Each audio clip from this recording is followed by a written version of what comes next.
Bienvenue dans ces mardis des Bernardins, dédiés à cette question que je vous soumets immédiatement. Sommes-nous des hommes-machines? Et j'ajouterais, sommes-nous également des femmes-machines? Sachant que les femmes sont malheureusement plus près des machines que les hommes le plus souvent. Mais ça, c'est un autre sujet. Une question posée non seulement par les auteurs de science-fiction, comme Philippe Cadic, mais une question également posée par les progrès de la technologie et nos usages de cette technologie. Donc, dans ces entretiens, dans ce débat, on questionnera dans deux sens. On questionnera les auteurs de science-fiction qui nous promettent des lendemains qui chantent ou déchantent aux côtés des machines, remplacés par les machines. Et puis on questionnera aussi le quotidien. Et est-il si terrible que cela? On va le faire avec nos quatre invités.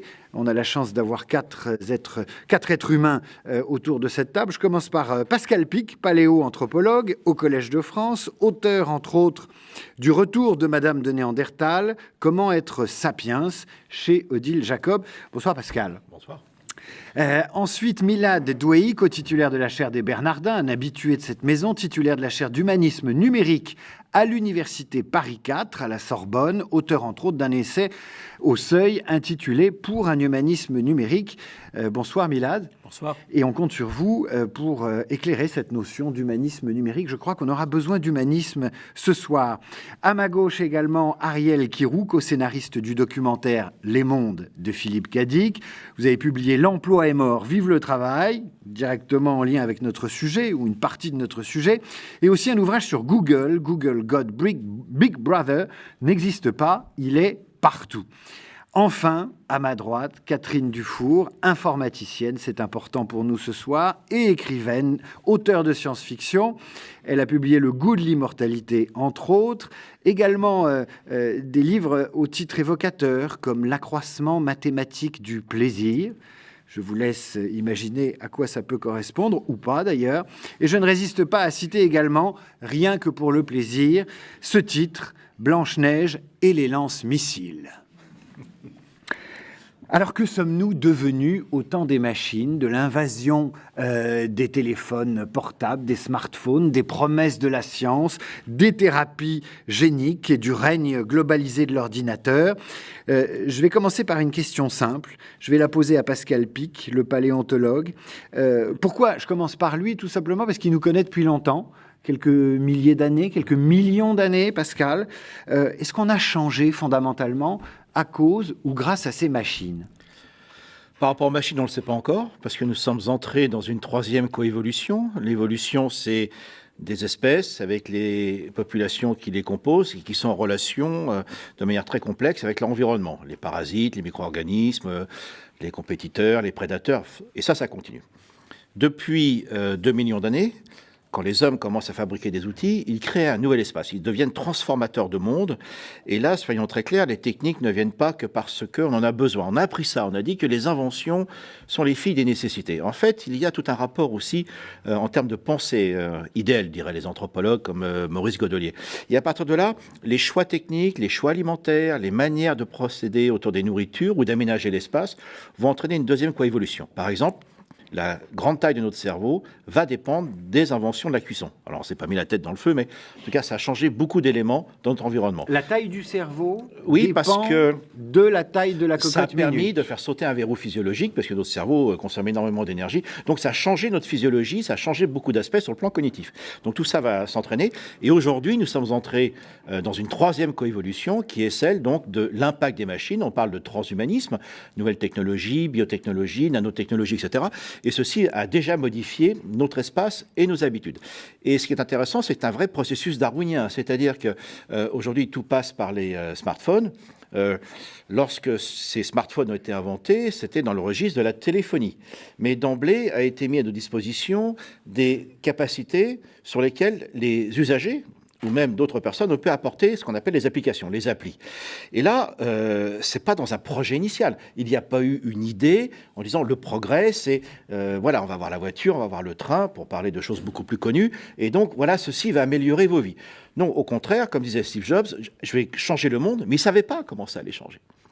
Donc ces appareils ne correspondaient pas à besoin, C'était sur la téléphonie, ça améliore les choses, mais ils ont offert des possibilités complètement nouvelles qui aujourd'hui ont complètement investi notre vie. Et c'était extrêmement rapide, c'est en quelques années. Et donc très clairement, nos pensées sur le monde, sur l'avenir, ce qui nous occupe ce soir, sont en train de changer également. Sur le travail, on va en parler, ça change beaucoup de choses, mais sur la manière aussi de communiquer, d'être ensemble, et puis des choses qui sont amusantes avec le regard de la paléoanthropologie. Un jour, quelqu'un me disait, t'as vu, ceci est quand même extrêmement moderne, passer la main comme ça. Je rappelle que le livre tel qu'on le connaît, qu'on appelle le Codex, on tourne les pages, c'était il y a 2000 ans. Avant, c'était le papyrus. Vous voyez ? Donc, c'est marrant, on retrouve des gestes. Ces appareils nous permettent aussi de retrouver des solidarités nouvelles. Par exemple, dans la société, vous voulez faire garder un enfant, vous voulez avoir des informations, etc. Ce qu'on appelle abusivement dans certains aspects l'ubérisation, eh bien c'est des remises en contact, des remises ensemble d'éléments anthropologiques qui étaient un petit peu dissociés dans nos sociétés modernes, métro, boulot, dodo. Bah aujourd'hui, voilà, on est dans une autre registre, c'est métro, boulot et robot peut-être avec la question du travail, des relations avec l'autre. Et puis il y a quand même des fondements anthropologiques qui restent là. Il y a une étude récemment qui essayait d'évaluer comment les réseaux de rencontres que l'on connaît bien ont Parlez pour vous. Que nous connaissons bien, et comment ça a pu changer les choses. On s'aperçoit que ça facilite certaines rencontres, mais c'est pas massif.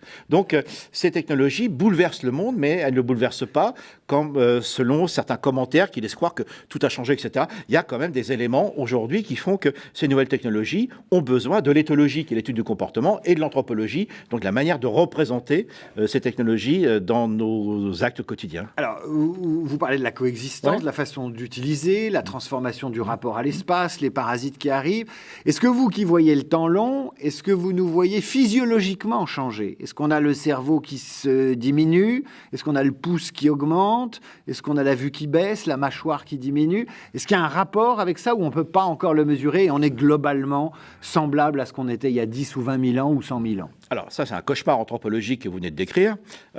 Mais ceci dit, quand on a inventé les agricultures, il y a eu un effet considérable, puisque en 10 000 ans, pour les sociétés issues des agricultures, donc les civilisations et l'histoire qui arrivent derrière, il faut savoir que notre taille corporelle a diminué, que la taille de notre cerveau a diminué de 200 cm3, on est à 1350, Cro-Magnon, qui est vous et moi, qui sera un très beau garçon, enfin vous disons, et voilà, et ben il était autour d'un mètre 70, il avait des masses musculaires et squelettiques qui étaient plus importantes que les nôtres, et donc les environnements citadins, l'invention du travail, de la posture contrainte, ont énormément modifié les choses et notre physiologie a changé et on a retrouvé cette taille corporelle assez grande qu'avaient nos ancêtres il y a plus de 10 000 ans que depuis la Seconde Guerre mondiale dans les pays dits post-industrialisés. Donc, est-ce que ça va changer les choses? On sait que les études aujourd'hui sur le cerveau montrent que les jeunes qui sont plus aptes à travailler dans des tâches parallèles ou des multitâches, etc.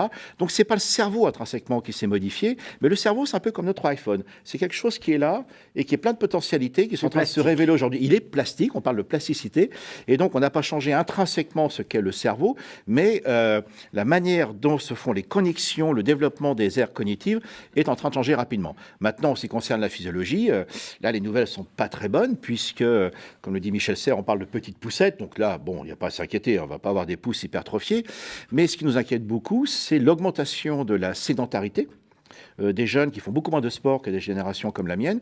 Et là, on voit effectivement des aspects sur le plan cognitif, je viens d'en parler, mais aussi sur le plan physique. C'est le retour du ventre. Le retour du ventre, le retour on a vraiment de réelles difficultés. Alors que de l'autre côté, vous avez des personnes qui ont des montres connectées et qui comptent le nombre de pas par jour, qui contrôlent leur glycémie, qui contrôlent...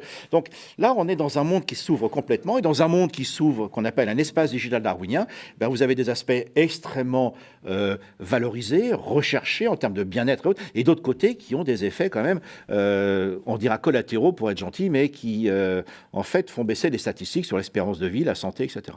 Alors merci pour cette mise en perspective millénaire. On va, après le passé, se projeter dans l'avenir et aller explorer ce que la littérature de science-fiction nous promet.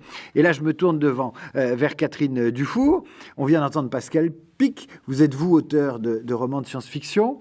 Comment vous expliquez que les romanciers, puis les cinéastes, évidemment, nous promettent de nous transformer en machine? Pourquoi c'est un sujet qui les fascine? Pourquoi il est là depuis longtemps?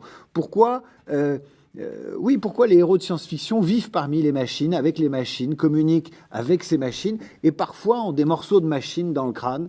Je me souviens d'une série emblématique avec Lee Major, qui s'appelait L'homme qui valait 3 milliards. Elle est vintage, mais nous y sommes. Tout simplement parce que c'est la grande nouveauté de ces 100 dernières années, c'est tout ce qui est mécanisation, c'est tout ce qui est révolution industrielle. On s'en est pas encore remis. Et on est encore en train d'essayer de tirer les conséquences de cette modernisation brutale.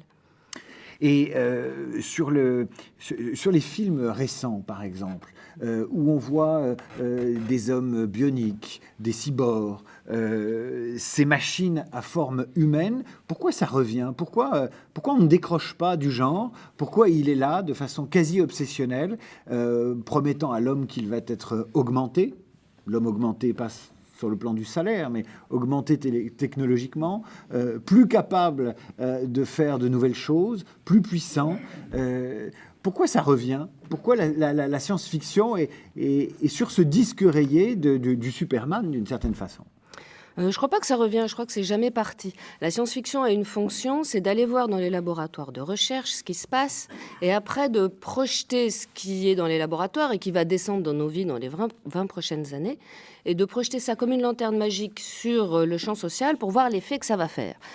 Donc, en général, ça permet quand même à nous, population, de réfléchir à l'avance à quelle sauce on va être mangé. Par exemple, Le Meilleur des mondes nous a permis de réfléchir sur ce qui risquait d'arriver quand la biogénétique interviendrait dans nos vies. Le souci, bien sûr, là-dedans, c'est que c'est souvent assez catastrophiste, parce que ça nous permet tout simplement de conjurer nos peurs de l'évolution technique qui est extrêmement rapide. On a beaucoup de mal à suivre. Moi, j'imagine mon grand-père, qui est quand même né en 1898, il allait à l'école pas à cheval parce qu'il n'avait pas les moyens, mais enfin, globalement, en sabot. Et quand il est mort, il restait peut-être un cheval empaillé au milieu de la place de son village qui était devenue une ville de 50 000 habitants. Et pour cet homme-là, la plus grande invention technologique, c'était pas du tout ni l'ordinateur, ni la fusée, ni les antibiotiques, c'était le réfrigérateur. Parce que rendez-vous compte qu'il y a 100 ans, il fallait aller faire les courses tous les jours, parce que ce que vous achetiez le matin, le soir, ça commençait à pourrir. Voilà. Donc je crois qu'en permanence, la littérature, et notamment la littérature de science-fiction, est là pour nous aider à absorber le plus vite possible tous les changements technologiques qui, littéralement, nous tombent dessus. Ariel Kirou. Je voulais juste rajouter un point, c'est que d'une certaine manière, la science-fiction réactualise les grands mythes. Depuis Hiroshima, on sait que l'homme peut détruire ce qu'il a construit, les civilisations. Et aujourd'hui, un grand nombre de scientifiques agissent comme s'ils pouvaient réellement créer la vie. Il y a la logique des clones, il y a tout ce qui est avec les biotechnologies et tout le reste. Et la science-fiction, elle met en scène, elle réinvente tous ces mythes. Voilà, elle les recrée. Et donc, soudainement, on les reprend avec cette grande différence, quelque part, que ça pose la question de se devenir Dieu pour le pire ou pour le meilleur. Et c'est ce que fait la science-fiction et c'est essentiel. Quelles sont les grandes œuvres qui mettent en scène un homme-machine ou un homme machiné ? Je crois qu'il y en a un nombre assez énorme. Je veux dire, voilà, Blade Runner, c'est Blade Runner alias les androïdes reptiles de moutons électriques, est l'un des exemples effectivement les plus connus d'une machine qui est le Nexus 6. Du nom des Nexus de Google, comme chacun l'aura reconnu, donc ils sont les smartphones créés, les tablettes tactiles créées par Google, donc, et voilà, il s'est mis en scène. Mais dans un tas de romans, par exemple, de Philippe K. Dick, puisqu'on est ici quelque part sous son auréole, mettent en scène là des robots insectoïdes qui envahissent, qui sont télécommandés, un peu comme des drones. Ici, un robot taxi. Là, des machines qui vont gérer l'entièreté de ce qui va rester de la Terre après une catastrophe nucléaire. Donc, quelque part, il met en scène en permanence ce type, quelque part, donc, on va dire, de mécanique. Et puis après, il y a d'autres types de romans. Par exemple, dans le cycle de culture de Ian Banks, on a les drones, les androïdes, on a une mise en scène, quelque part, d'intelligence artificielle dans un avenir très lointain. Et ça, c'est quelque chose qu'on retrouve régulièrement. Et dans ces cas-là, la machine devient l'autre, quelque part. Alors, oui. Ça remonte à Julien Onfray de La Métrie, donc l'homme-machine, qui avait fait beaucoup de scandales en son temps. Donc on est en plein milieu du XVIIIe siècle. Un siècle plus tard, ce sera Villiers de l'Isle-Adam avec l'Ève imaginaire, où là, effectivement, on va voir sur les vieux mythes, justement, dans le rapport avec ces machines avec les femmes, c'est hallucinant de voir comme les vieux mythes sont toujours là, où là, on a un homme qui est amoureux d'une jolie femme, mais elle est sotte. Donc, il va voir Thomas Edison, et il lui fait donc un robot humanoïde intelligent et sympathique. Et jusqu'à U-Boat, où effectivement la série Human Robots, où on a donc Real Humans, où là on programme les individus, et c'est le mythe de Pygmalion aussi. Le mythe de Pygmalion, et c'est quoi? C'est qu'en fait on est à Chypre, et les femmes n'ont pas des vertus qui plaisent aux dieux. Et puis ça plaît pas aux hommes, évidemment, quand les femmes sont libres. Donc Pygmalion est un sculpteur, et donc il sculpte Galatée, et Aphrodite donc la rend animée. Eh bien, il y a toute une mythologie fantasmée autour, depuis Pygmalion Galatée jusqu'au film récent qui s'appelle Ava, qui était sur les écrans récemment, pour les hommes de maîtriser donc les femmes. Donc tout à l'heure vous avez fait une boutade en disant les femmes sont plus près de la machine, mais en fait c'est pas du tout vrai. Mais ce qui est tout à fait vrai, par contre, c'est que dans l'imaginaire des machines ménagères, l'imaginaire masculin, c'est de programmer les femmes selon leurs désirs. Donc les hommes, ils sont pas très bien à l'aise dans cette affaire-là, c'est moi qu'on puisse Où dire. est-ce que vous mettez Frankenstein dans cette histoire, qui n'est pas une histoire mécanique, c'est une histoire organique, Frankenstein? Alors Frankenstein, c'est une autre vision. Là, on parle de machines sur lesquelles se pose la question, on y reviendra certainement, de l'âme, de la conscience, parce qu'aujourd'hui, on parle de droit des robots. C'est une vraie question, hein. On ne plaisante pas là-dessus. Il y avait une couverture d'ailleurs de The Economist qui s'appelait Morals on the Machine. Est-ce que les machines peuvent prendre des décisions morales à l'encontre des décisions des humains, par exemple pour tirer sur un village dans des conflits qu'on connaît? Donc ça, c'est une première chose. Et il y a une autre filière ça sera Frankenstein, en mettant des bouts de viande, si je peux me permettre, c'est la charcuterie, et dont une des expressions sera l'île du docteur Moreau, par exemple. Et ça, par contre, c'est pas la filière qui aujourd'hui est favorisée par rapport à ça. Milad Douy. Oui, moi je crois, c'est vrai tout ce qui a été dit, mais quand même il y a une autre science-fiction qui n'est pas nécessairement inscrite dans une tradition mythologique monothéiste qui est obsédée par les relations entre la création, le créateur et sa créature. C'est important, à mon avis, de ne pas se laisser représenter la science-fiction comme genre, quand même c'est extrêmement diversifié et très très riche.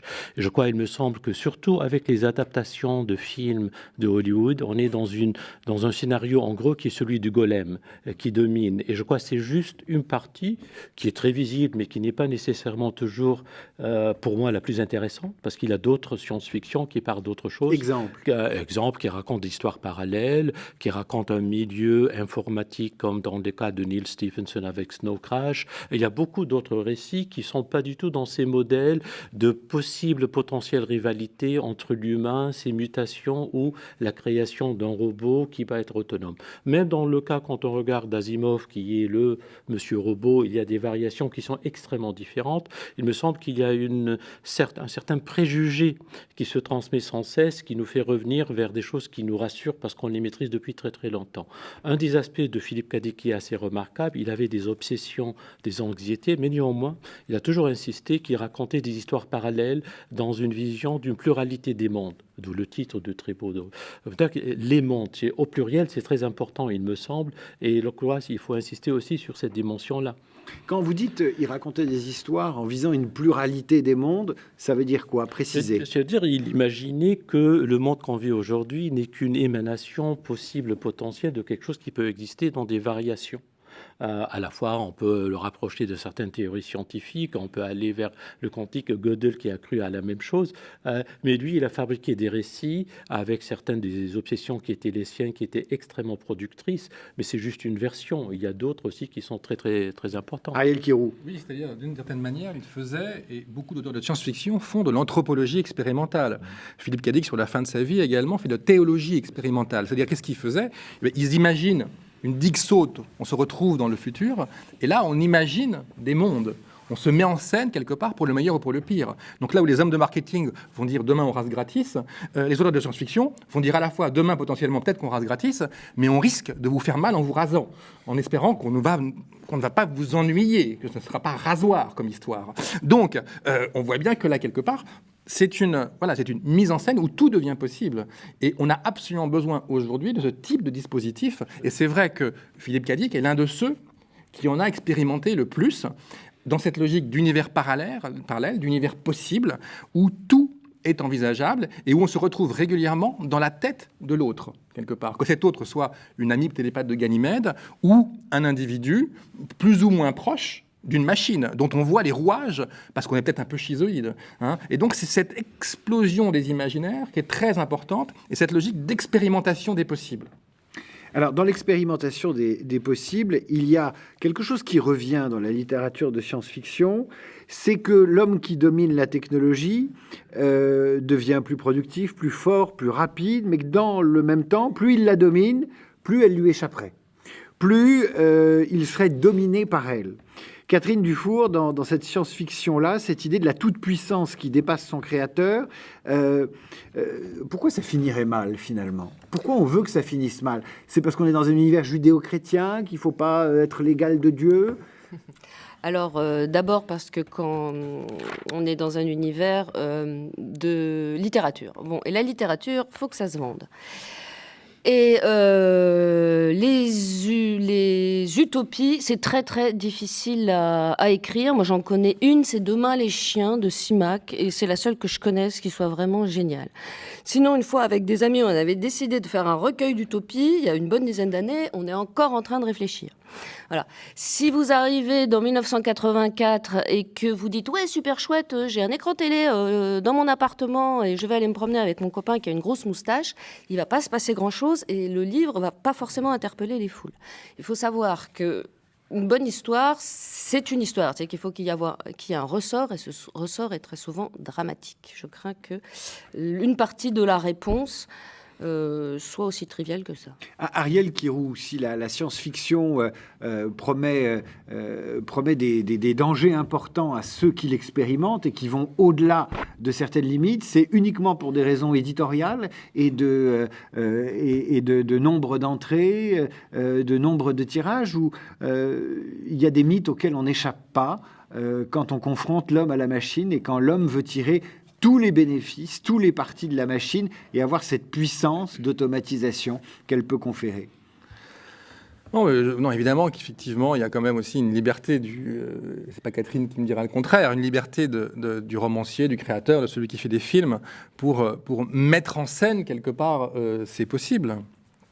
Donc, non, je crois que d'une certaine façon, en fait, l'auteur de science-fiction, celui qui fait un film de science-fiction ou même un jeu vidéo quelque part, il joue avec nos fascinations et nos répulsions. Il joue avec ce qui nous attire le plus au monde, avec ce rêve quelque part de créer la vie, comme je disais tout à l'heure, mais en même temps, ça lui fait peur quelque part. Il a sa culture, il a tout ce qu'il a construit et il s'interroge sur ses propres actes, ses propres rêves. Donc, c'est quelque chose de tout à fait naturel, simplement. La création au sens large, une nouvelle fois, le jeu vidéo Californium, au même titre qu'un roman, que les romans de Philippe K. Dick ou des romans d'autres auteurs, c'est très exactement ce qu'ils font. Ils jouent avec nos fantasmes, ils jouent avec nos pulsions, ils jouent avec notre imaginaire, ils jouent avec notre intellectuel, ils jouent avec notre désir de spiritualité plus ou moins assouvi, avec une liberté qu'il n'y a peut-être pas ailleurs, parce qu'effectivement, ils font sauter la digue des possibles. Or, on vit aujourd'hui dans un monde où de plus en plus on a le sentiment que tout est possible, que l'impossible d'hier devient possible, et c'est ça qui rend la science-fiction, quoi qu'on en pense, excessivement contemporaine. Et pourquoi ce concept d'homme-machine? Pourquoi celui-là prospère? Celui-là prospère parce que tout simplement, il est d'une certaine manière éternel. Philippe K. Dick, lorsqu'il parle d'homme-machine, il ne parle pas forcément d'hommes avec des mécaniques très concrètes. Il parle quelque part d'hommes réflexes. Il parle de ce sentiment qu'on a en permanence parfois d'avoir des gens qui ne font que réciter quelque chose qu'ils ont appris par ailleurs et d'où l'humanité a totalement disparu. En fait, lorsqu'il voit des rouages, ce qu'il entend, c'est quelqu'un qui parle comme une sorte de machine administrative. C'est tous les concepts de la machine dans l'homme-machine. C'est la machine en tant que être ou collectif ou structure déshumanisée, quelque part. C'est celui qui ne va pas résister, qui ne va pas dire non, qui ne va pas dire non, je ne vais pas respecter la règle, parce que humainement, je pense que, voilà, d'abord, je n'ai pas envie, j'ai envie de dire des bêtises, j'ai envie de ne pas être sérieux, j'ai envie d'improviser quelque part, et c'est contre ça qu'il se battait, Dick, comme beaucoup d'autres auteurs de science-fiction.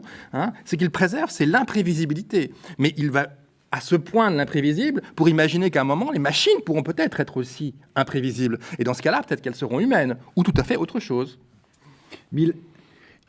Milad, est-ce que c'est l'imprévisibilité qui fait l'humain? Est-ce que c'est le fait qu'il peut échouer, qu'il peut rater, qu'il peut se planter, qu'il peut nous entraîner tous dans sa chute? C'est ça qui fait sa différence avec la machine?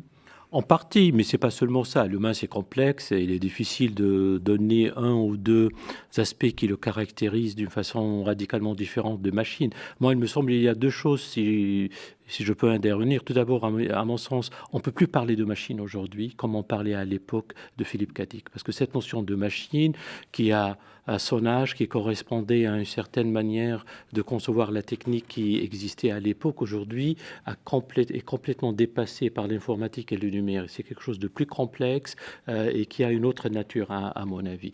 L'autre aspect, il me semble, on est quand même dans un héritage assez intéressant. Je vais évoquer un auteur du 19e qui a touché à la fois à l'évolution et à la science-fiction, Samuel Butler, qui a fait Erwohen, un des plus beaux romans de l'époque, mais il a écrit un très beau texte, Darwin et les machines, parce qu'il était en négociation polémique avec Darwin, et il racontait, pour essayer de taquiner le père de la théorie de l'évolution, et à la fin, il a donné quand même lieu à quelque chose d'assez important dans la tradition de la science-fiction américaine, avec le grand roman de Frank Herbert, Dune, avec le djihad butlérien. C'est en hommage à son texte. Ce qu'il dit, c'est quelque chose d'un peu différent qui me sait peut-être aussi expliquer parfois l'obsession d'une certaine école de science-fiction avec cette notion de la machine et surtout de l'humain. Il dit que ce qui est important peut-être dans notre rapport, notre perception des machines, pour donner une illustration, il suffit de regarder l'invention des horloges.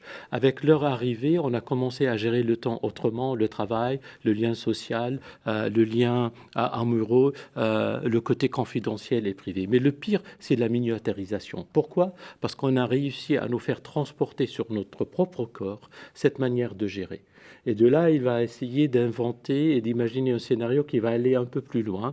Et il va dire à la fin, un de ces jours, ces machines vont se nourrir de nous comme leur données. Et du coup, ou bien il faut accepter cette mutation de l'humain, ou bien il faut déclarer la guerre à la machine. C'est une école qui raconte cette histoire. Il y a d'autres qui racontent autre chose. Je vais prendre une des figures qui a écrit un livre avec Philippe Cadic, c'est Roger Zelazny, qui, dans Le Seigneur des Lumières, il va imaginer complètement un autre scénario. Il va raconter le monde védique, en reprenant le mot avatar, quand même, qui vient de la langue védique, qui dit l'incarnation de figures divines dans une forme humaine. Et au début des 2 premiers chapitres, on s'imagine qu'on est dans un roman de l'Inde ancienne, puis après on va trouver autre chose. Et on va retrouver les zombies. Pour la première fois, on a connaissance dans les romans de science-fiction, mais c'est d'autres zombies. Je crois qu'il y a des scénarios extrêmement différents. Ça dépend d'où ça vient, qu'est-ce qu'ils cherchent à faire. Il y a une littérature, par exemple, comme avec Orson Scott Card, qui est consacrée aux enfants. Avec toute la série Ender. C'est très intéressant. C'est pas en des conflits avec les machines, c'est avec une altérité autre, avec une méconnaissance de l'autre qui va créer une forme d'apocalypse et une forme de deuil et en rapport avec soi-même et la société. Je crois qu'il y a beaucoup de choses à également évoquer et qui sont curieusement présentes dans l'œuvre de Philippe Cadic. C'est ça ce qui est remarquable. Il a touché à énormément de choses dans la richesse et le génie de son œuvre. Pascal Pic, on parle de miniaturisation, on parle de l'homme-machine, mais finalement, on n'est pas très mécanisé. Je veux dire, si vous prenez un homme et que vous le mettez aujourd'hui tout nu, si on en prend là dans notre salle avec ce public qui nous écoute, il y en a très peu qui ont des prothèses, des appareils auditifs, des cœurs artificiels, des prothèses mammaires, j'en passe, c'est des meilleurs. Ça trouve lent, vous me disiez tout cela quand même. C'est sur vous que ça tombe, je suis désolé. Ouais, oui, je vois. D'où vient cette idée très contemporaine qu'on n'est pas du tout bio, pas du tout naturel, parce qu'on aurait des puces, des choses ajoutées. En fait, c'est faux. Mais tout ça, c'est très récent. Mais tout de même, on a aujourd'hui l'arrivée des exosquelettes, vous savez, qui peuvent d'ailleurs être commandés par la captation, par des électrodes dédiées par la pensée. Donc ça arrive, ça va être absolument formidable. On a Karmat qui arrive. Bon, ça pas encore complètement réussi, mais c'est le début. Donc là, on arrive sur quelque chose qu'on appelle chez les transhumanismes le solutionnisme. Donc ils nous disent qu'effectivement, la biologie est arrivée à son terme, donc l'homme est arrivé au terme de son évolution, donc on va remplacer par les nanotechnologies, par des artefacts, on en parle aussi pour des neurones avec des nanopuces, etc. Donc ça, on en est extrêmement loin. Mais néanmoins, dans l'état actuel des choses, non, c'est vraiment extrêmement minoritaire, ne serait-ce que les grosses prothèses, les prothèses dentaires, etc., ça on l'a, mais en fait on est très très peu mécanisé, on est bien d'accord. Mais par rapport à ce que disait Mila tout à l'heure, c'est vrai qu'il y a deux grandes traditions. L'Occident, la culture occidentale et surtout la culture française est très mal à l'aise avec ces histoires-là parce qu'il y a d'abord toute une histoire sociopolitique. Hein, la machine sur laquelle, première révolution industrielle, l'homme est dédié à la machine, donc il fournit la machine. Et aujourd'hui, on arrive au second âge des machines avec les machines donc plus intelligentes et empathiques. Et ça, on est mal à l'aise parce que nous avons une tradition anthropologique qui est le dualisme. On oppose l'homme et l'animal. Or, la manière dont une culture regarde les animaux, c'est la façon dont elle va regarder aussi les machines. Et donc, quand vous êtes au Japon, la plupart des questions, des échanges qu'on a eus là, ça leur pose aucune question parce que eux, les machines, déjà dans l'hôpital d'Osaka et ailleurs, vous avez des assistances médicales qui sont complètement empathiques, etc. Donc là, c'est très intéressant parce qu'on a l'impression d'être dans une postmodernité, comme le disent certains de nos collègues, d'ailleurs très estimés et que j'apprécie beaucoup, mais en définitive, l'anthropologie est encore là. D'ailleurs, c'était quand même un assez gros gag, je dois me dire, lorsque nos ministres et premiers ministres sont allés au Japon pour la semaine de l'innovation, ils ont été accueillis par Nao, qui disait bonjour, je suis très gentil hein, et je suis japonais, boum. Alors qu'en fait, Nao, c'était créé par. Nous avons une excellente école de robotique en France, notre Adelbaran et autres, on en a d'autres du côté de Lyon, mais curieusement, notre culture a du mal à accepter l'idée d'avoir une relation empathique à égalité. Pas d'humain, j'irai pas jusque-là, par rapport à cela. Et ça, c'est quand même extraordinairement troublant, et ça explique pourquoi la France est très en retard. C'est pas plus troublant qu'un Japonais puisse regarder un robot en étant touché et attendri. Non, mais il y a des conséquences. Nous sommes l'école la plus médiocre au monde sur l'étude des animaux, et nous avons du mal à intégrer les machines dans notre environnement. Alors que pour les Japonais, ça pose beaucoup moins de problèmes. Et puis il y a autre chose qui est quand même assez passionnant dans cette histoire, c'est ce qu'on appelle, c'est un concept japonais d'ailleurs, qui a été repris en psychanalyse, qu'on appelle la vallée de l'étrange. C'est-à-dire qu'en fait, on va bien accepter, notamment en France, qu'un robot comme Nao, on voit bien que c'est une machine. Il est super sympa, il est poli, on aimerait bien l'avoir dans les taxis, on aimerait bien l'avoir à la caisse, à l'administration des impôts, on voudrait avoir Nao partout. Il est vraiment génial, Nao. Mais on sait que c'est un robot, mais il est sympa. Par contre, c'est quand vous avez un robot humanoïde qui se rapproche de l'homme, mais il n'est pas exactement pareil. Et là, il peut y avoir des réactions de rejet. Alors, j'aime bien donner une image. Moi, ça m'avait marqué quand j'étais jeune. Les plus jeunes, quand je vais dire une chose qui va les faire rire, c'est La Nuit des Morts Vivants, 1968. On a une scène du départ et on voit un type qui marche et on sait que c'est un humain. Et d'un seul coup, quand il arrive en gros plan, on s'aperçoit qu'il est différent. Et là, ça nous fout une trouille pas possible. Alors aujourd'hui, on est habitué aux zombies, aux Walking Dead, etc., comme on dit. Mais ça, c'est ça qui nous fait peur. C'est pas Nao qui nous ferait peur. C'est pas les robots qu'on voit dans les premières versions de Star Wars. C'est plutôt un être humain différent. C'est un être humain qui a un défaut. Et d'un seul coup, tous nos fantasmes en termes, a-t-il une maladie, a-t-il un défaut, a-t-il une tare, tout ça, tout ce fond remonte. Et là, on s'aperçoit que un des principaux enjeux dans la robotique humanoïde, qui nous intéresse de la machine, ça va être justement ces rapports anthropologiques assez complexes. Milad, on a peur des morts vivants et pas du tout des robots. Donc on est plutôt bien parti sur la route des Japonais. Oui, mais le Japon, c'est un cas culturellement différent. Oui, il faut regarder ailleurs. Je suis entièrement d'accord. Hein. Je crois, en tout cas en Occident et en particulier en France, moi je suis américain, c'est un peu différent. Même avec les robots humanoïdes, il y a un rapport un peu différent de ce qu'on trouve en France.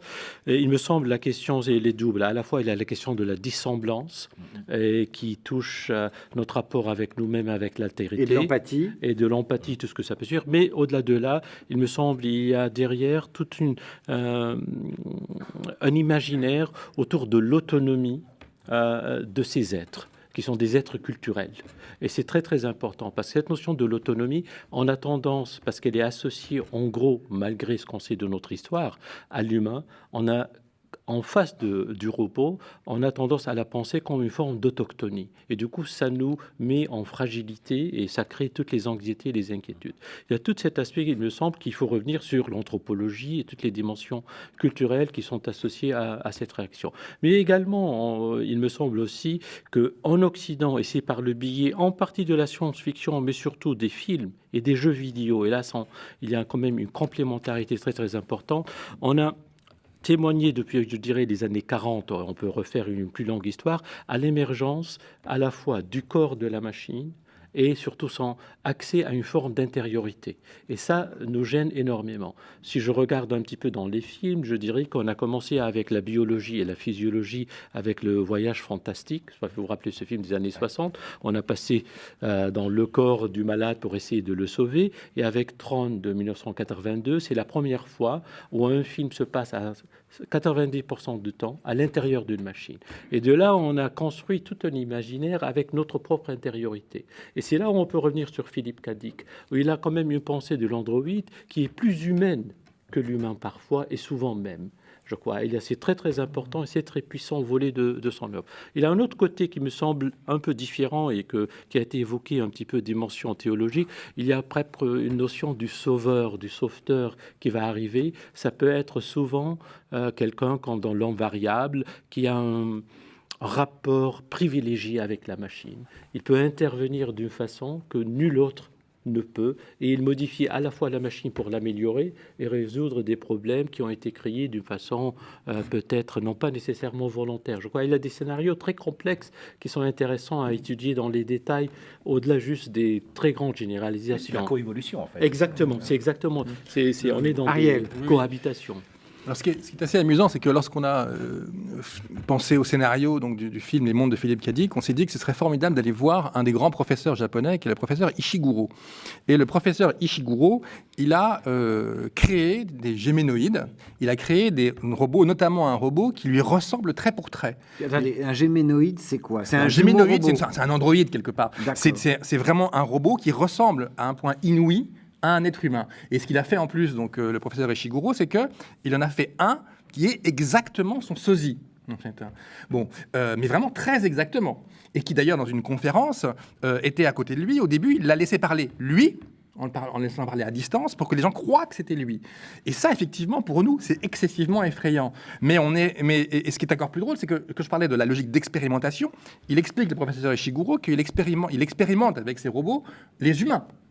Pas simplement les robots, mais les humains. Et comment ça se passe? Et c'est vrai que les Japonais n'ont aucun... Là-dessus, ils sont d'une liberté totale. Pour eux, il n'y a pas de différence de nature, mais une différence de niveau entre un robot et un humain, une machine, un animal. Quelle différence ils font? Ils en font une ou Ils pas? ont des différences de degré, d'une certaine manière, quelque part, mais ils ont vraiment... pour eux, les objets sont habités, tout simplement. Et donc, il n'y a aucune raison qu'une machine ne soit pas habitée. Après, voilà, c'est pas des ruptures, quelque part. C'est une sorte de continuum. Et paradoxalement, Philippe K. Dick était très influencé par la culture japonaise. Son roman, Le Maître du Haut Château, il l'a écrit en tirant le Yiking. En permanence. Bon. C'est un peu chinois, mais bon. C'est un peu chinois, oui, c'est vrai. Mais je pensais à Monsieur Tagomi, qui est effectivement japonais dans le roman et qui tire aussi du Viking. Voilà. Vous n'avez pas le droit aux private jokes de spécialistes. Hein. Oui, tout à fait. Voilà. Mais voilà. Mais en tout cas, voilà. Et pour revenir à la discussion de tout à l'heure, par rapport à la logique du corps, ce qu'il faut bien voir, c'est que les mécaniques, les machines, les puces se rapprochent de plus en plus des corps. Les bracelets, les Fitbit, les Google Glass, en fait, ça se rapproche de plus en plus. Et imaginez aussi le smartphone. C'est pas parce que notre smartphone n'est pas strictement collé à nous et à l'intérieur de notre peau qu'il ne nous habite pas de manière absolument hallucinante. Sans oublier les logiques de big data, sans oublier tous ces systèmes qui vont orienter en quelque sorte nos envies et nous transformer en homme-machine. Catherine Dufour, juste avant qu'on se pose la question du remplacement, tiens, est-ce qu'on est remplaçable? Vous vouliez ajouter quelque chose? Oui, je voulais dire que sans parler spécifiquement, vous disiez qu'on est assez peu mécanisé, mais sans parler de mécanique, on peut au moins parler d'artificialité. Et là, moi, quand je me regarde, ça, c'est L'Oréal parce que je le vaux bien. J'ai plus une dent qui ne soit pas artificielle. C'est vrai? Vous faites semblant? J'ai une broche ici, j'ai une plaque là, ma veste est en synthétique. Et de plus, qui est encore plus important dans notre appréhension de la vie, moi, je ne serais pas face à vous si j'étais morte en couche comme ma grand-mère à 30 ans ou de tuberculose comme mon autre grand-mère à 26 ans. Donc tout ça, c'est grâce aux antibiotiques et aux vaccins. Donc nous sommes de plus en plus artificialisés, nous sommes de plus en plus le résultat de notre propre effort face à la nature. On ne peut pas encore parler de mécanisation, mais on peut déjà parler d'un être écart entre ce que nous avons été, très soumis au diktat de la marâtre nature. Est-ce que nous sommes maintenant, c'est-à-dire un peu la création de notre propre volonté? Vous dites qu'on est déjà augmenté, Catherine. Quelque part, oui. Et ça nous angoisse beaucoup, bien sûr, d'où la littérature catastrophiste et puis tous ces films de science-fiction apocalyptiques. Je ne sais pas si vous avez remarqué, mais souvent les blockbusters, ce sont tout simplement des films où les Américains font exploser la planète. Ça doit leur faire un bien fou, parce qu'il y en a un nombre considérable. C'est vrai que souvent ils jouent comme ça avec le feu. Vous disiez, Ariel Kirou, tout à l'heure, qu'il y avait ce professeur japonais qui s'était fabriqué son jumeau et qui pouvait l'envoyer passer des examens à sa place ou faire la permanence pendant qu'il faisait autre chose. Ce qui pose la question du remplacement. Est-ce qu'on est remplaçable? Alors, il y a une théorie en ce moment qui circule, qui obsède les gens, c'est la théorie du grand remplacement. Mais sur le plan migratoire, on va la mettre de côté, elle ne m'intéresse pas. En revanche, c'est l'angoisse du remplacement par la machine. On vit à côté des machines, il y a un peu de machine en nous, on a des bracelets, etc. L'étape d'après, et là c'est un questionnement économique et aussi philosophique, c'est finalement je peux me faire remplacer pour vider le lave-vaisselle, pour repasser mes chemises, encore que le repassage des chemises, il n'est pas totalement robotisé. Les fers à repasser, non mais je le dis parce qu'on est là en train de tirer des plans sur la comète, si vous comparez un fer à repasser d'aujourd'hui et le fer à repasser de la fin du 19e siècle, grosso modo, c'est exactement les mêmes. Et c'est toujours une frangine qui s'en occupe. Voilà. C'est ce qu'on appelle dans notre jargon l'ingénierie inverse. C'est l'ingénierie inverse. On risque ce qu'on appelle le paradoxe de Moravec, c'est-à-dire qu'en fait, nos machines les plus extraordinaires sont plus aptes à faire des choses qui nous semblent compliquées, notamment des traitements mathématiques, du classement. D'ailleurs, l'ordinateur, c'est un calculateur. On sait que maintenant, avec l'intelligence artificielle, on attend les résultats du prochain défi sur le jeu de Go. Donc, peut-être le maître, grand maître du jeu de Go va se faire battre par un ordinateur. En tout cas, c'est déjà arrivé en France. Donc, on en est là. Et en fait, c'est ça qui est paradoxal, parce que l'ingénierie inverse, ça veut dire que plus quelque chose est apparu il y a longtemps dans l'histoire de la vie, plus ce sera difficile pour les machines de le mettre en œuvre. En gros, faire des calculs, classer, proposer des dates de forme de travail, faire des plans, gérer des imprimantes 3D, toutes ces choses qui sont liées aux techniques, aux ingénieurs, à la science, les machines le font beaucoup plus facilement que de jouer au foot, par exemple. Donc, on sait qu'il y a une compétition qui s'appelle Robocop. Oui, RoboFoot. RoboFoot. Et, donc, une machine ne traiterait pas le coach de fiotte. Exact. D'une part. Alors, ça, c'est l'avantage des machines. Ça sont bien programmées. On est vraiment tranquille avec elles. On n'est pas sûr. Hein. Mais on peut les programmer on sait pour jamais, ça. Justement. Donc, c'est ça qui est en train Elles apprennent les machines maintenant. Et donc, ça, c'est l'ingénierie inverse. C'est très compliqué parce que marcher debout, ça date, enfin, tel qu'on nous marchons, nous, c'est 2 millions d'années. Donc, déjà, ça prend du temps. Pour ce qui est génétique, et c'est la difficulté des thérapies géniques, c'est qu'on a affaire à des systèmes qui sont quand même, qui coévoluent depuis 3 milliards d'années. 3 milliards d'années, on est sur une autre échelle. Je ne dis pas qu'on ne va pas y arriver, mais on voit bien que là, il y a une vraie complexité. Par contre, les choses les plus récentes qui sont arrivées, par exemple, les drones, voler, c'était quand même un des désirs de l'humanité depuis le mythe d'Icare. Aujourd'hui, les drones, c'est quelque chose qui est partout. Les voitures, voilà. Par contre, voilà, marcher comme nous, etc., ça va se faire peut-être. Mais et là, par exemple, la DARPA, qui est le département de la recherche de l'armée américaine, la dernière compétition, c'était des robots, soldats, qui doivent marcher, s'accoupler et ouvrir une porte. Ils sont tous cassés la gueule. Donc, attendez, ils vont y arriver, soyons très clairs. Mais c'est ça qu'il faut bien comprendre. Par contre, le danger qu'on a, par rapport à l'autre question tout à l'heure, c'est que le terme de robot est très récent. Il apparaît en 1920 dans une pièce d'un monsieur qui s'appelle... C'est un mot qui n'a pas encore un siècle. Donc, ce mot n'a pas un siècle, mais déjà dans cette nouvelle, c'est les robots qui sont plus perfectionnés, qui vont prendre la place des humains. C'est un peu aussi la nouvelle de Simac avec les chiens. Et ça, c'est marrant, c'est dans l'Occident, mais ça, on ne le trouve pas chez les Japonais.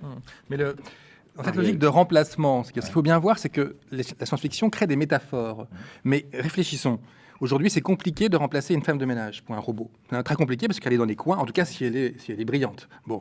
En revanche, les juristes, les professions de santé, toutes les classes intermédiaires, professions intermédiaires, je veux dire, toutes les études démontrent que dans les années qui viennent, ce sont des algorithmes. Il y en a même un qui est dans un conseil d'administration, un algorithme aujourd'hui. Les algorithmes, quelque part, évidemment, sont en train de remplacer de plus en plus d'humains et ça va aller beaucoup plus loin. Potentiellement, c'est des millions et des millions et des millions de postes qui vont être occupés par des machines et par nous-mêmes qui faisons le boulot que faisaient auparavant des humains, par exemple, à l'instar de la carte Navigo et de ce qui se passe dans le métro. C'est aussi simple que ça.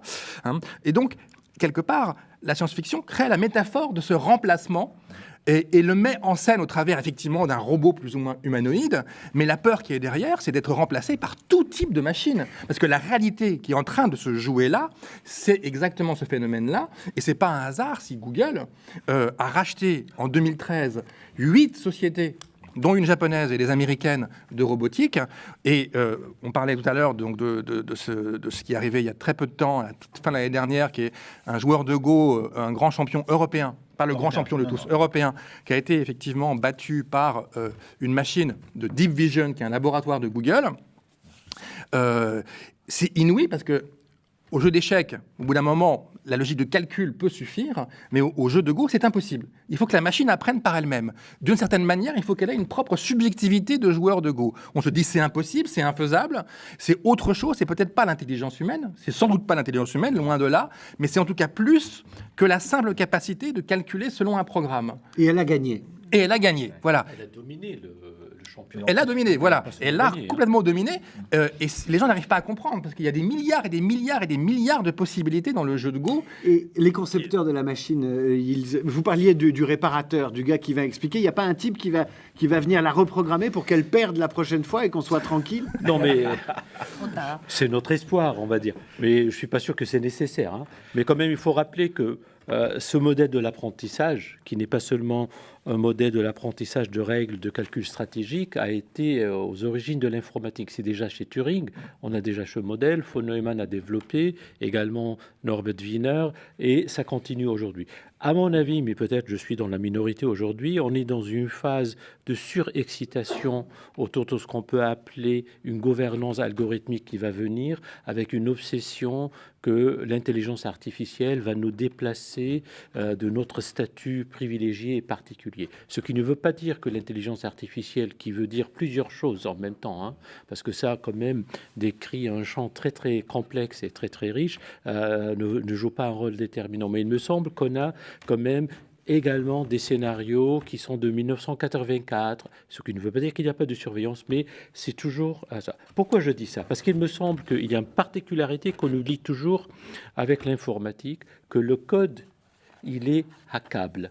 Il a une particularité. C'est pas comme une station électrique. C'est quelque chose où quelqu'un peut intervenir. Et là, on revenir aussi sur la dimension individuelle, la spécificité du code informatique, qui n'est jamais achevé, qui n'est jamais fermé dans une boîte noire qu'on peut l'imaginer. Et il y a un autre rapport qui est en train de se développer. Et je crois que ce qui serait intéressant, c'est de mettre en parallèle cette autre science-fiction qui a réfléchi, décrit des scénarios très très différents où il y a cette forme d'interaction entre le code, pas seulement la machine dans le sens classique dont on parle, et l'humain. Et il y a la question quand même, si on réfléchit au remplacement, c'est qu'il faut commencer à penser une société de loisirs ou de chômage de normes. Il y a deux scénarios. Je vais reprendre un très beau film de John Borman, Zardoz. Moi, je me rappelle toujours ça parce que c'était le premier rôle de Sean Connery après James Bond, hein, où c'est une société d'immortels parce qu'ils ont réussi à maîtriser la finitude humaine, mais ils sont en train de mourir d'ennui, ils essaient de se suicider. Et on voit très bien, il y a quand même quelque chose qui peut créer beaucoup de problèmes. En même temps, l'humain a une capacité étonnante pour l'irrationnel. Et ça, c'est assez important.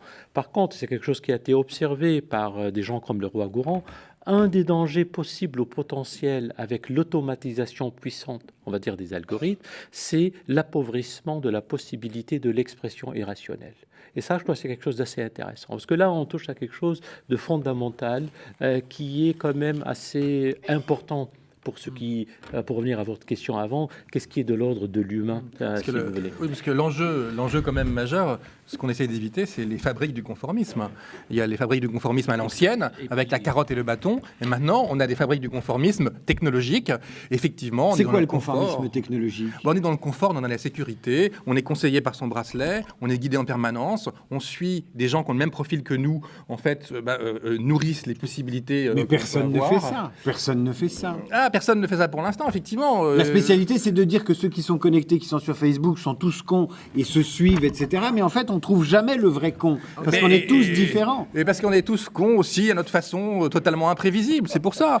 Donc, non, mais évidemment, c'est une tendance, quelque part, et c'est une peur, ou en tout cas quelque chose qui, potentiellement, nous pend en nez. Mais le devenir chèvre, quelle que soit la façon, que ce soit par la religion, parfois, que ce soit par l'idéologie, ou que ce soit par les mécaniques ou les machines auxquelles on obéit sans même réfléchir comme ça, parce que c'est plus facile, eh bien, c'est très commun. Je veux dire, on n'a pas besoin de clones. Il y en a plein à l'Assemblée nationale de clones aussi, et partout ailleurs, dans les usines, dans les entreprises, où nous sommes clonés en permanence sur une registre de la répétition du même et de l'incapacité à nous désautomatiser. Nous sommes nous-mêmes nourris d'automatisme. C'est nos habitudes, c'est nos manières de fonctionner. Et l'enjeu de l'humain, c'est à un moment donné d'improviser. C'est John Coltrane avec son saxophone. Je veux dire, l'humain, il est là, il est dans cette dissonance quelque part. Mais elle est importante parce que justement, tout dans la machine sociale nous pousse à devenir des mécaniques sans même qu'on ait besoin de rouages divers et variés au sein de notre corps. On va passer au mot de la fin, Catherine. Tiens, je vais vous donner la parole. Mais simplement, vous y croyez, vous ?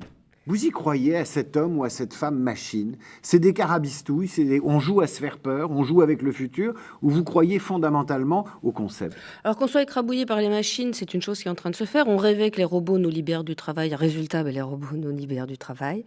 Hein. Sauf que c'est pas du loisir, c'est du chômage. Par contre, angoissé sur le fait que peut-être un jour, on aura tellement de confort que ça sera d'un ennui profond et qu'on se suicidera tous. Ça, c'est Yourcenar qui disait « Ouh là là, quand tout ira très bien pour tout le monde, vous inquiétez pas, on aura toujours des amours trompés et des amitiés trahies pour nous occuper. » Milad, votre mot de la fin à vous, c'est de la défiance vis-à-vis de cette notion, ou finalement je vous ai senti très confiant et très relativiste? Je ne suis pas relativiste, je crois que c'est quelque chose qu'on est en train d'expérimenter. Je trouve que c'est absolument remarquable qu'on puisse accompagner une telle mutation dans notre histoire. Et j'aimerais rappeler, juste pour terminer, puisqu'on a évoqué l'artificiel et ainsi de suite, très belle phrase de Simondon qui dit l'artificiel, c'est du naturel suscité. Je crois qu'on est en train exactement, je crois qu'on sera d'accord. Et finalement, je dirais, s'il y a une distinction, à mon avis, entre l'humain et la machine, pour rester avec le thème, c'est l'oubli. Non pas la mémoire. La machine a une capacité d'oublier. L'oubli, c'est la perte, c'est la faille technique, c'est la disparition de quelque chose qui est stocké. Elle n'est pas rancunière. Alors, non. Alors que l'humain peut oublier quelque chose, d'une insulte de 10 ans, ça peut vous revenir dans un instant et ça peut animer toute une série de choses et ça crée quelque chose de nouveau dans le cerveau. Je crois qu'il y a une différence assez intéressante. Et on voit très bien, je vais m'arrêter, qu'ils ont du mal à programmer l'oubli. Pascal Pic, imaginons vos successeurs dans 1000 ans. Ils viennent avec un pinceau, on leur apporte un os, et sur l'os, il y a une puce. Est-ce que finalement, ils feront le même métier que vous, ou ce sera un métier différent? Oui, parce que en fait, vous avez cité le roi Gourand, Gilbert Simondon. En fait, l'anthropologie des techniques est une discipline qui a été longtemps négligée. Et donc, on a parlé du travail, de l'environnement, et la technique, comment ça nous façonne, c'est quelque chose qui rentre dans nos réflexions, que ce soit un silex taillé il y a un biface, il y a 1,5 million d'années, ou aujourd'hui nos smartphones, on a affaire aux mêmes mécanismes qui vont changer la société selon qu'on s'approprie ou pas les objets. Et donc, il y a toujours des idées. C'est ça qui est intéressant, parce qu'on a souvent vu la technique, j'ai dit tout à l'heure, comme une réponse à un besoin qu'il fallait pour une solution. Non, il y a de l'idéal, il y a de l'imaginaire qui est dedans. Et c'est ça qui fait la différence entre l'homme et la machine. Maintenant, on va arriver vers des milliards d'objets connectés, etc. Donc ça angoisse beaucoup de personnes. Et mon dernier mot, ça sera la planète des singes. Parce qu'en fait, tout le monde a oublié ça. Quasiment personne n'a lu la nouvelle de Pierre Boulle, c'est pas dans les films. Qu'est-ce qui fait que les grands singes prennent le pouvoir? C'est parce que les personnes se sont trouvées inactives, elles ont cessé de réfléchir, cessé de marcher, et donc elles ont perdu toute leur capacité cognitive et d'agir. Donc le vrai problème, c'est pas les machines intelligentes, c'est si nous cessons d'être humains avec des machines intelligentes. Merci. Ariel Kirou, dernier mot, le spécialiste de Philippe Cadic. Oui, peut-être. Pour Philippe Cadic, ce qu'il y a de profondément humain, parce que Philippe Cadic cherchait qu'est-ce que le réel, qu'est-ce que l'humain, c'est l'empathie. En fait, c'est l'empathie, et pour lui, l'empathie, c'est bien au-delà de la chair. Si on se projette dans un lointain futur, je veux dire, un robot taxi qui va contre sa programmation, il sera peut-être plus humain que bien des humains. Donc, effectivement, l'empathie, avec en plus peut-être l'humour, quoi, hein, la capacité à se surprendre soi-même. Donc ça, en tout cas, c'est le message de Philippe Cadic pour ceux qui verront le film, en tout cas le documentaire. Écoutez, je vous félicite parce que vous avez été très humain, mais avec des qualités numériques, ça vous avez accéléré le temps. Moi, je ne l'ai pas vu passer. On en est à 52 minutes. Je vous donnerai en conclusion une invitation. Il y a en ce moment en VOD à voir sur vos trucs à télécharger en VOD une biographie filmée de Marlon Brando. Ça s'appelle Listen to Me Marlon, et cette biographie commence par une interview de Marlon Brando parce qu'il enregistrait beaucoup de cassettes, et on voit à l'image une sorte de vision holographique de son visage qui est bleu piscine. Il a été filmé faisant des sourires, faisant la tête.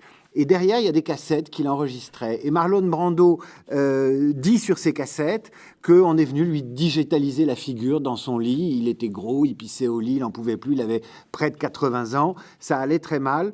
Et il dit, voilà, on m'a digitalisé, je ne sais pas pourquoi ils sont venus faire ça. Ils m'ont pris dans tous les sens, et ça donne cet hologramme. Et Marlon Brando ajoute, je pense que dans 30 ans, il n'y aura plus d'acteurs. Et quand on le voit dire ça, quand on imagine ce pauvre Marlon Brando qui a manqué d'amour quand il était petit, etc., on ne le croit pas. Il y aura toujours des acteurs parce que c'est le manque d'amour qui a fait Marlon Brando et qui a fait qu'il a été si merveilleux dans Sur les quais et Un tramway nommé Désir. Donc je ne fais pas du tout confiance au numérique pour inventer de bons acteurs ou d'excellents intervenants. Merci à tous. Il me reste à vous annoncer que le mardi 8 mars, à l'occasion de la Journée de la Femme, vous aurez au Bernardin ici même un débat sur le thème « Les femmes dans l'Église catholique, quelle responsabilité ?» C'est pile poil d'actu avec les dernières révélations sur Jean-Paul II. Ce sera avec sœur Nathalie Bécard, religieuse, Xavier. Ce sera également avec Virginie Larousse et Christine Pedotti. Me reste à remercier également les partenaires externes de cette soirée, Nova Productions, Arte, évidemment, et les partenaires internes. J'ai nommé la chaire des Bernardins et Questions d'artistes. Merci à tous de votre qualité d'écoute.